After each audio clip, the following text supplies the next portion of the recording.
بسم اللہ الرحمن الرحیم نحمده ونصلي ونسلم على رسوله الكریم اما بعد. عزیز طلبہ، سبق نمبر 252 اور باب ما یقطع فیہ وما لا یقطع میں فصل ہم نے شروع کی تھی. فصل فی کیفیت القطع و اثباتہ، یعنی قطع ید کا طریقہ اور اس کا اثبات. تو اس حوالے سے بات چل رہی ہے اور آج کے سبق میں ہم بات کریں گے کہ جلاد نے دائیں ہاتھ کے بجائے بایاں ہاتھ کاٹ دیا.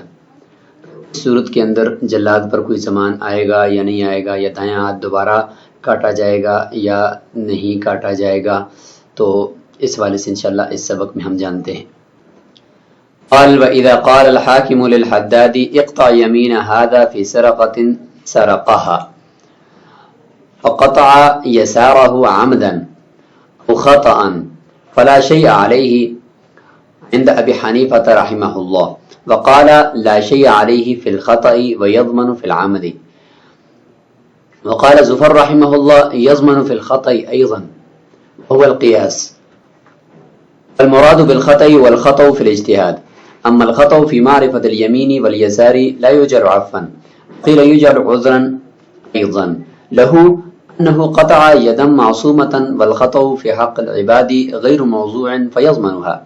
قلنا إنه أخطأ في اجتهاده إذ ليس في النص تعيين اليمين، والخطأ في الاجتهاد موضوع، لهما أنه قطع طرفا معصوما بغير حق ولا تأويل لأنه تعمد الظلم فلا يعفى وإن كان في المجتهدات. وكان ينبغي أن يجب القصاص إلا أنه امتنع للشبهة. ولأبي حنيفة رحمه الله أنه أتلف وأخلف من جنسه ما هو خير منه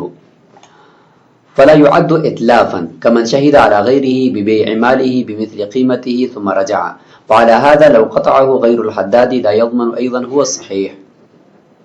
ولو أخرج السارق يساره وقال هذه يميني لا يضمن باتفاق، لأنه قطعه بأمره. ثم في العمد عنده عليه أي على السارق ضمان المال لأنه لم يقع حدا. في الخطأ كذلك على هذه الطريقة، على طريقة الاجتهاد لا يضمن. مطلب کہ جب حاکم نے حکم دیا جلاد کو، حداد ویسے تو لوہے کا کام کرنے والے کو کہتے ہیں، لیکن جلاد یہاں پہ مراد ہے، ظاہر ہے اس کے ہاتھ میں بھی ایک تلوار ہوتی ہے تو اس کو بھی حداد کہہ دیا. تو جلاد کو حکم دیا کہ آپ اس شخص کے دایاں ہاتھ کاٹ دو چوری کے زمرے میں. تو لہٰذا اس نے کیا کر دیا کہ اس کا بایاں ہاتھ کاٹ دیا. لیکن کاٹا کس طریقے سے ہے؟ تو جان بوجھ کر کاٹا ہے یا خطا ان کاٹا ہے. دونوں صورتوں میں سے کوئی ایک صورت ہو گئی ہے. تو جان بوجھ کر کاٹا ہو اس نے بایاں ہاتھ، اس کو پتہ بھی تھا کہ یہ بایاں ہاتھ ہے پھر بھی اس نے بایاں کاٹ دیا، اور اس کو پتہ بھی تھا کہ دایاں ہاتھ کاٹنا ہے لیکن اس نے پھر بھی بایاں ہاتھ کاٹ دیا. یا غلطی سے، یہاں پہ غلطی سے مراد اجتہادی غلطی اس سے ہوگی کہ اس نے یہ سمجھے کہ قرآن مجید میں ہے فقطعوا ایدیہما، ان کے ہاتھوں کو کاٹو. تو اب اس میں تو یمین یا یسار کی کوئی قید تو نہیں ہے، لہٰذا کوئی ایک کاٹ دو. تو امام ابو حنیفہ رحمہ اللہ فرماتے ہیں کہ اجتہادی غلطی ہوگی یا جان بوجھ کر کر لیا، پھر بھی اس پر کوئی اوان یا کوئی زمان اس جلاد کے اوپر نہیں آئے گا، ہاتھ کی کوئی دیت لازم نہیں ہوگی. صاحبین فرماتے ہیں کہ خطا کے اندر، اجتہادی خطا کے اندر تو کچھ بھی لازم نہیں ہے، لیکن جان بوجھ کر اگر اس نے کاٹا ہے بایاں ہاتھ پھر اس پہ زمان آئے گا، ہاتھ کی دیت اس نے دینی ہوگی. امام ظفر رحمہ اللہ کا اس میں قول یہ خطا ان بھی اگر وہ کاٹے گا تو پھر بھی اس میں وہ ضامن ہوگا، اور یہی قیاس کا تقاضا ہے. تو تین اقوال ہو گئے جن کا خلاصہ یہ ہوا کہ امام ابو حنیفہ رحمہ اللہ کے نزدیک عمدن یا خطاً دونوں صورتوں میں زمان نہیں، امام ظفر رحمہ اللہ کے نزدیک دونوں صورتوں میں زمان ہے، اور سیبین کے نزدیک خطا میں نہیں ہے اور عمدن میں جلاد کے اوپر زمان آئے گا.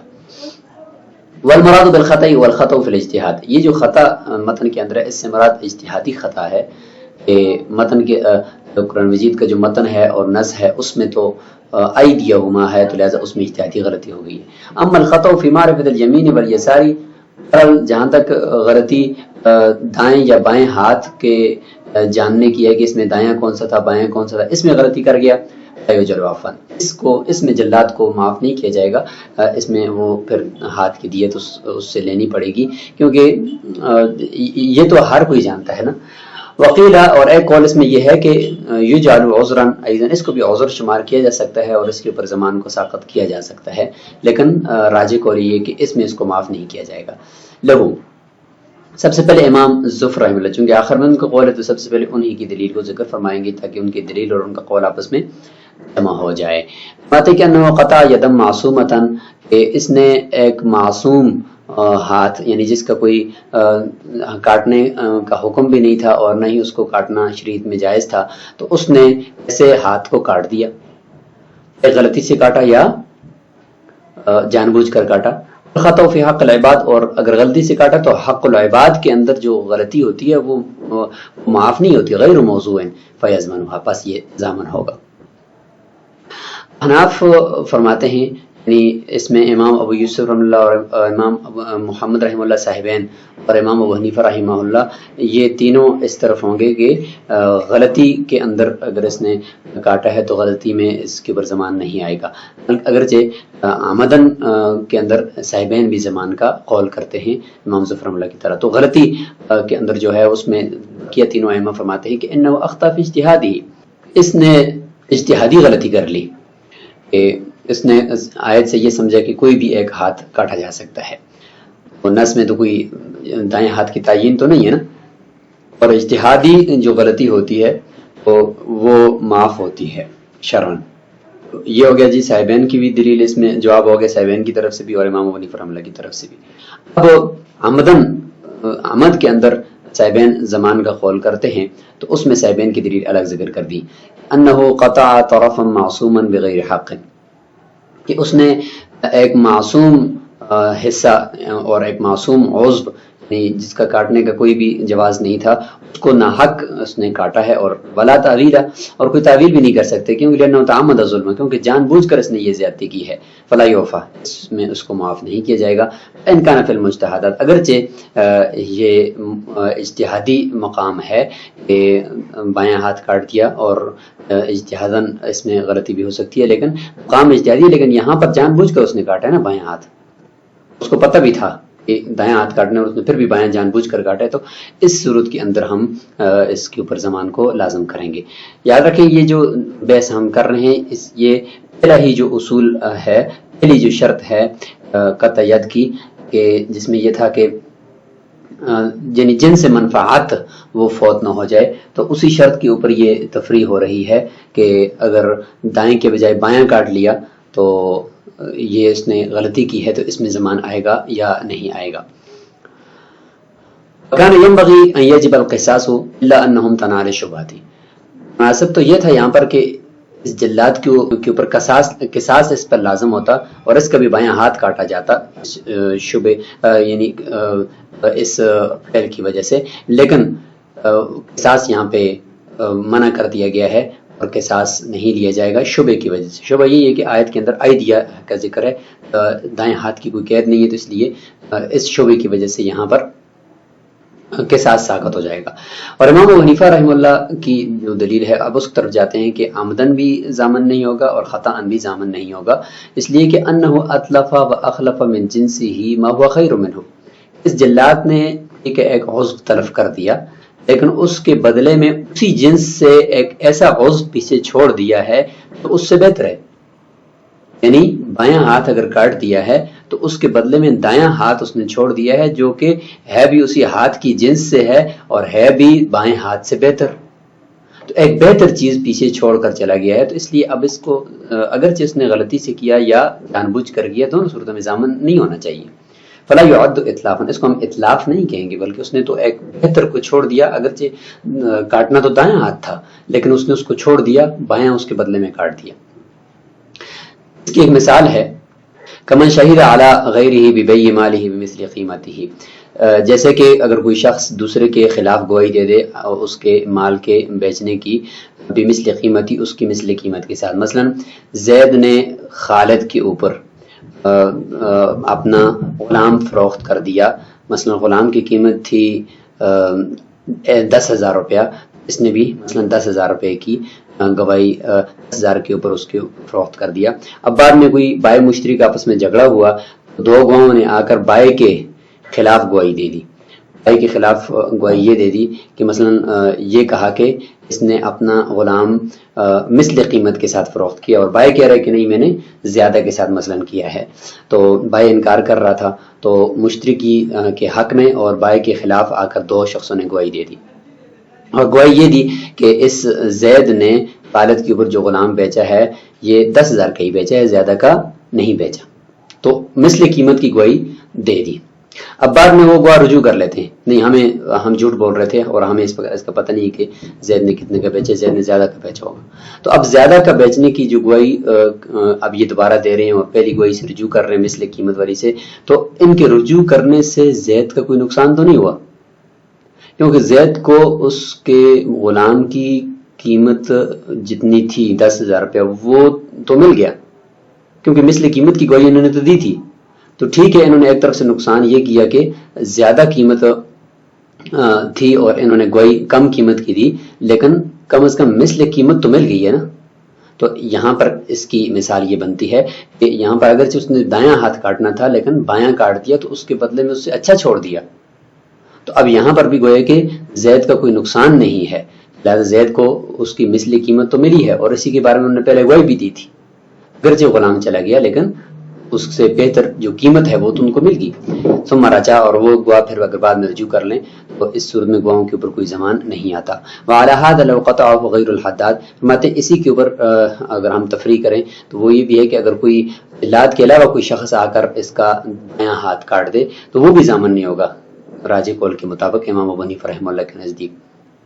کیونکہ اس نے دایاں ہاتھ کاٹا تو اس کے بدلے میں پیچھے دایاں ہاتھ تو چھوڑ دیا نا. اب ظاہر ہے کہ دایاں ہاتھ تو نہیں کاٹا جائے گا کیونکہ بایاں ہاتھ پہلے سے کٹ چکا ہے، اب دایاں ہاتھ نہیں کاٹا جائے گا حد میں. تو لہٰذا دایاں ہاتھ ایک بہتر ہے جو اس کے پیچھے چھوڑ دیا ہے، اگرچہ کسی اور آدمی نے کیا ہے.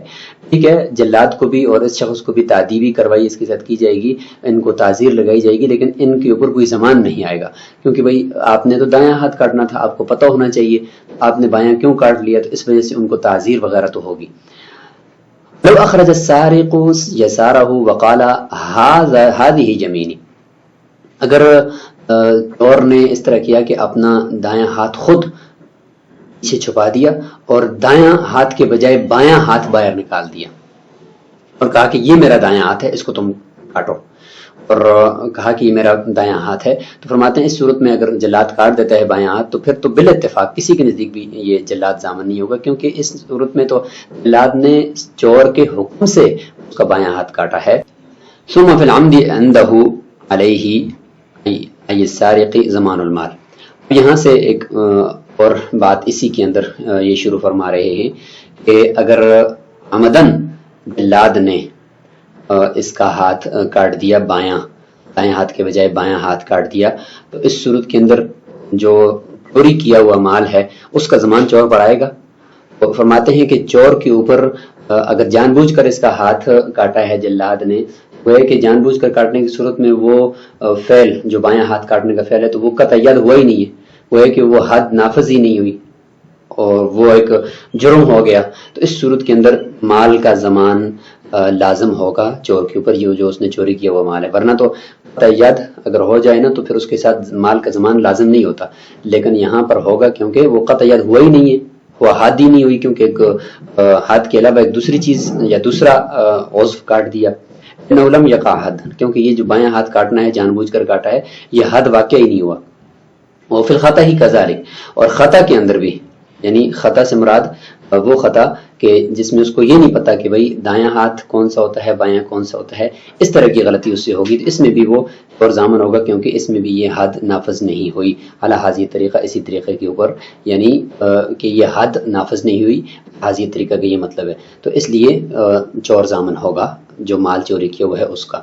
اور وعلی طریقۃ الاجتہاد لا یضمن، اور اجتہادی طریقے کے اوپر اگر اس نے غلطی کر لی، اجتہادی خطا کر دی کہ اس نے کہا کہ شاید آیت کے اندر آئیدیہ عام ہے تو اس نے دائیں کے بجائے بایاں کاٹ دیا،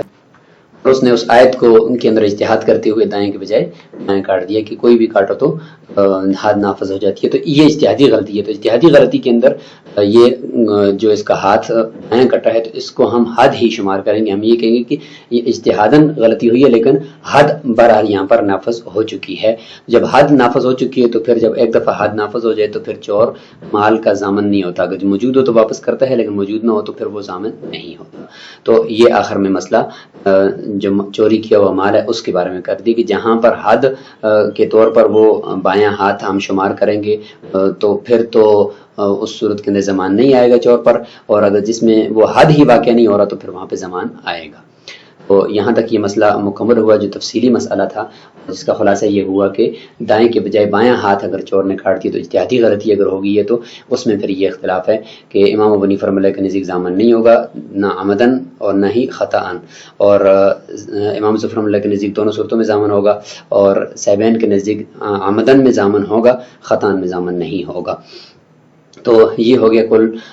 اس میں 3 اقوال. اس میں راجح اور مفتبی قول جو فتاوی کی کتب میں مذکور ہے وہ ہے امام ابو حنیفہ رحمہ اللہ کا کہ نہ عمدن کی صورت میں ضامن ہوگا اور نہ ہی اجتہادی غلطی کی صورت میں ضامن ہوگا. السلام علیکم ورحمۃ اللہ.